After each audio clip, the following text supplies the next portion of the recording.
Good day. This is Spencer and Angel Stallings. Why don't you tell us a little bit about what we did for our community campaign group project? Well, we wanted to tackle a major issue in America today, which would be the homeless population and starvation, by tying in the other homeless population, cats and dogs, and how one could benefit the other by taking the homeless cats and dogs off the street and keeping them from being euthanized. Instead, taking their meat and feeding it to the homeless population. Okay. Sounds like a very unique solution to the problem.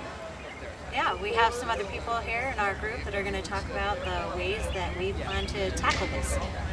All right, well, let's see what they got to say. Hi, this is Joe. I'm also here working on the project along with Spencer. Spencer, what was your area of study for this project?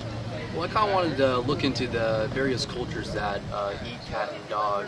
Well, obviously in America, there's eating cat and dog is highly stigmatized and considered quite absurd. So I just wanted to see if there were other cultures in the world that consider eating cat and dog commonplace. Okay. And what cultures or countries did you find that are able to or like to eat cat and dog?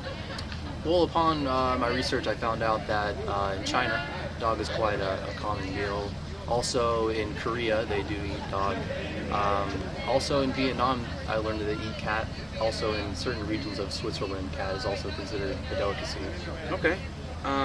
Have you ever personally had dog or cat to eat? Yeah, I've had the opportunity to try dog twice when I was in Korea. And was it hard for you to overcome the barrier of eating a pet? It was definitely strange at first, but it was. Hi, my name is Emily Lister, and I'm here with Hyun. And so, Hyun, what was your area for this group campaign? For mine is research about the cats and dog recipe. So I just found like some source from internet, and I just also got some personal interview with my parents and some others. So I just found like some different recipe, like 4 different sources. And what was your personal favorite? I'm from Korea, and then Korean likes the soup. So I never tried it before, but I just like research about it, and then it looks good. So probably it's like boiled soup or something like that. It looks delicious. So Great. My name is Joe, and I'm here today with Andrea Gray. She was part of the group, and we're going to be asking a few questions on her responsibilities for the group project. Andrea, why don't you tell me what you were working on in the group project? Well, we were thinking that we needed to keep it cost effective, and one way to do that is to get culinary students involved in the menu, because we want the homeless to eat well, and we want it to be tasty, and cost effective. And a culinary student can do that. For my project, I interviewed my brother, which happens to go to Johnson & Wales University in Denver, Colorado, in culinary arts. And I just asked him a little bit about the internship that they have to go through. And he says one of the biggest problems is that the internships are all about following directions, but never use the students' ingenuity or creativity. And this would give the students a chance to use their ingenuity and creativity. Okay, so pretty much we're going to be killing 2 birds with 1 stone with that, because not only are the culinary students going to be getting the practice that they need, but also the homeless will have food prepared by almost experts for them. Is that right? Yeah, definitely. Okay, that's great. Is there a need? I mean, would the culinary students want to be able to cook for the homeless?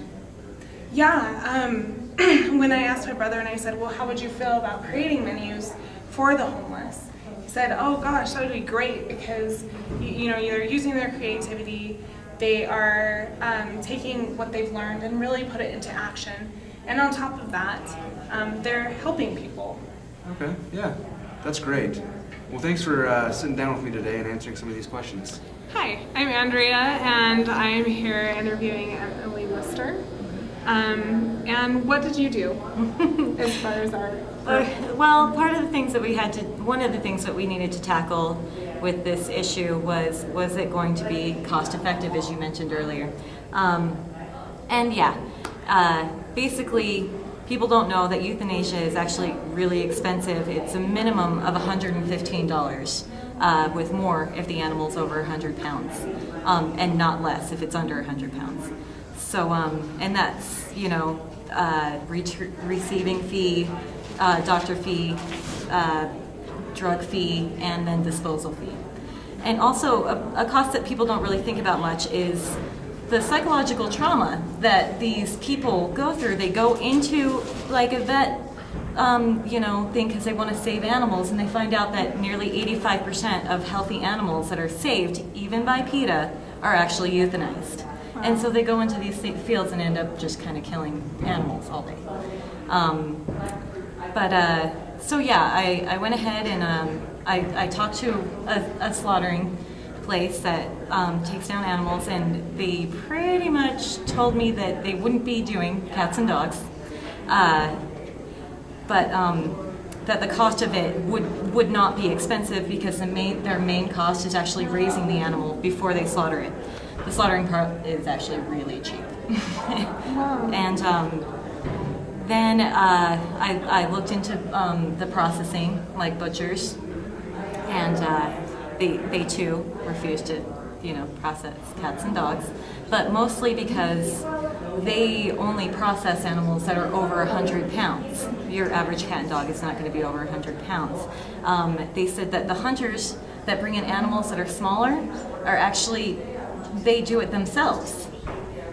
So I spoke to my husband, who is a hunter, avid hunter, and asked him if he would be willing to volunteer time to process animals to feed the homeless, and he said yes. He changed his mind when I told him what animals it would be, but I think I could talk him into it. But any way you look at it, it's going to be thousands and thousands of dollars cheaper to feed the homeless rather than just throwing cats and dogs into the city dump.